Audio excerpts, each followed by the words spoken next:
میرے نبی نے فرمایا مجلس میں بیٹھے ہوئے مسجد میں کہا کہ یہ جو دروازہ ہے نا اس سے ایک جنتی آنے والا ہے۔ تو لوگوں نے دیکھا ایک مدینے کے مقامی آدمی ذرا بوڑھے وہ مسجد میں اندر آئے، داڑھی میں وضو کا پانی، ہاتھ میں جوتا، نماز میں شریک ہو گئے۔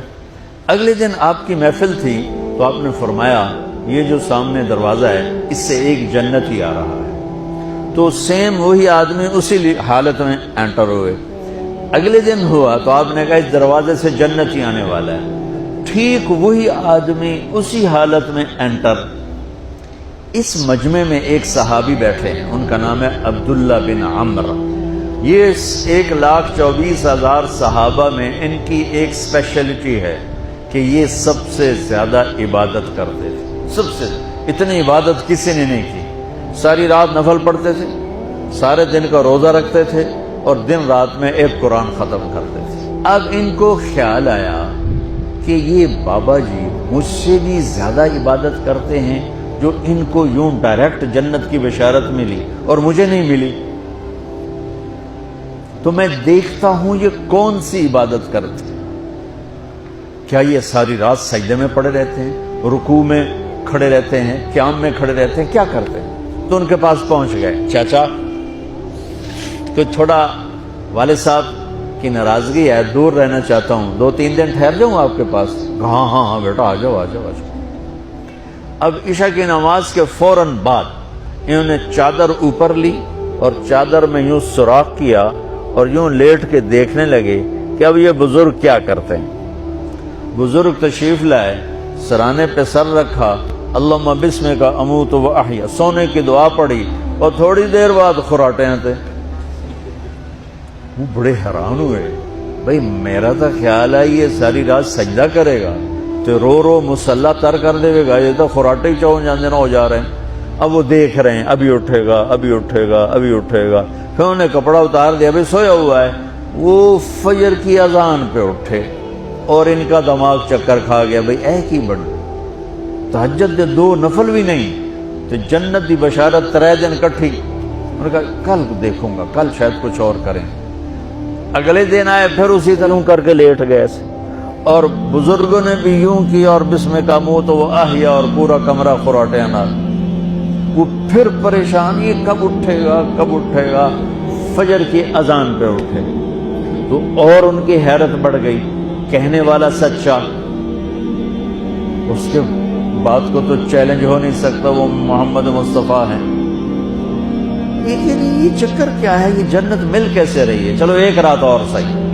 تیسری رات آئے، یہ یوں لیٹے وہ یوں لیٹے، یہ دیکھتے رہے وہ سوتے رہے، حتیٰ کہ فجر کی اذان پہ آن تو یہ نا پھٹ پڑے، کہنے لگے چاچا بات بتاؤں؟ کہنے کیا؟ کہ میری کوئی جھگڑا نہیں تھا ابا سے، میں نے 3 دن مسلسل تیرے بارے میں سنا جنتی آ رہا، 3 دن تجھے اللہ کے نبی نے بشارت دی جنتی ہے جنتی ہے جنتی ہے، لیکن میں اس بات پہ حیران ہوں تو ساری رات سوتا رہتا۔ اس زمانے میں منافق بھی تہجد نہیں چھوڑتے تھے، فرض نماز تو فرض نماز ہے، منافق بھی تہجد نہیں چھوڑتے تھے۔ تو کہنے لگے کیا کرتے ہو؟ ساری رات تو سوتے گزار دیتے، کیا کرتے ہو؟ کہنے لگے بھتیجے جو تو نے دیکھا ہے یہی کرتا ہوں۔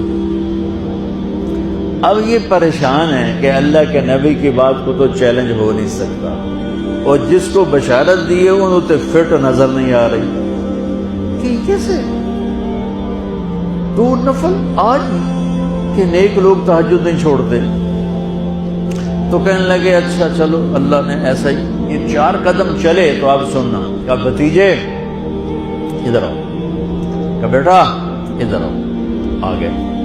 کہنے لگے اب تمہیں اصلی بات بتاؤں، اب تمہیں اندر کی بات بتاؤں؟ کہا کیا ہے کیا ہے؟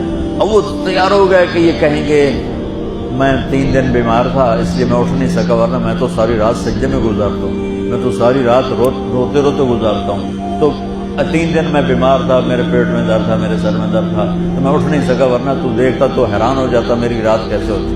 دیکھا ہاں جی جی جی، تو کہنے لگے مجھے دیکھو یہاں ہاتھ رکھا، یہ جو دل ہے نا، دل اس میں دنیا کی کسی انسان کی نفرت نہیں ہے۔